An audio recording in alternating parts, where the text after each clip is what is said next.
We are remarkably ignorant about deafness, which Dr. Johnson called one of the most desperate of human calamities. Much more ignorant than an educated man would have been in 1886 or 1786. Ignorant and indifferent. During the last few months, I have raised the subject with countless people and nearly always met with responses like, "Deafness? Don't know any deaf people. Never thought much about it. There's nothing interesting about deafness, is there?" This would have been my own response a few months ago.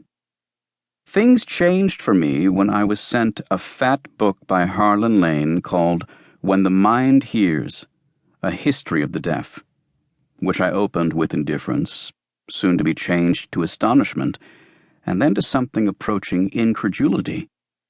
I discussed the subject with my friend and colleague Dr. Isabelle Rapin, who has worked closely with the deaf for 25 years. I got to know better a congenitally deaf colleague, a remarkable and highly gifted woman whom I had previously taken for granted. This colleague, Lucy Kay, is so expert a speaker and lip reader that I did not realize at first that she was deaf. It was only when I chanced one day to turn my head to one side as we were talking, inadvertently cutting off communication instantly, that I realized she was not hearing me, but lip-reading me. Lip-reading is an extremely inadequate word for the complex art of observation, inference, and inspired guesswork which goes on.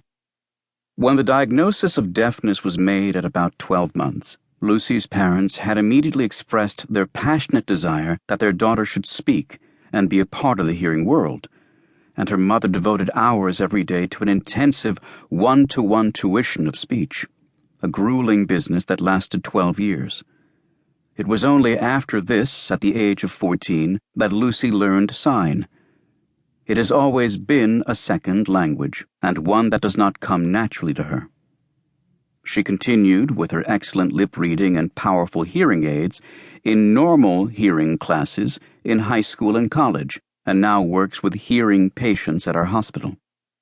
She herself has mixed feelings about her status. "I sometimes feel," she once said, "that I am between two worlds, that I don't quite fit into either." I started seeing or exploring for the first time a number of deaf patients under my care. My reading rapidly spread from Harlan Lane's History to The Deaf Experience, a collection of memoirs by and about the first literate deaf, edited by Lane, and then to Nora Ellen Gross's Everyone Here Spoke Sign Language, and to a great many other books. Now I have an entire bookshelf on a subject that I had not thought of even as existing 6 months ago, and have seen some of the remarkable films that have been produced on the subject. One more acknowledgement by way of preamble. In 1969, W. H. Auden gave me a copy, his own copy, of Deafness, a remarkable autobiographical memoir by the South African poet and novelist David Wright, who became deaf at the age of 7. "You'll find it fascinating," he said. "It's a wonderful book." It was dotted with his own annotations, though I do not know whether he ever reviewed it. I skimmed it without paying more attention in 1969, but now I was to rediscover it for myself. David Wright is a writer who writes from the depths of his own experience, and not as a historian or scholar writes about a subject. Moreover, he is not alien to us. We can easily imagine, more or less, what it would be like to be him, whereas we cannot, without difficulty, imagine what it would be like to be someone born deaf, like the famous deaf teacher Laurent Clerc. Thus he can serve as a bridge for us, conveying us through his own experiences into the realm of the unimaginable.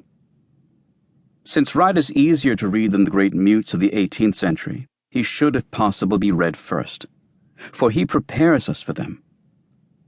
Toward the close of the book he writes, "Not much has been written about deafness by the deaf. Even so, considering that I did not become deaf till after I had learned the language, I am no better placed than a hearing person to imagine what it is like to be born into silence and reach the age of reason without acquiring a vehicle for thought and communication.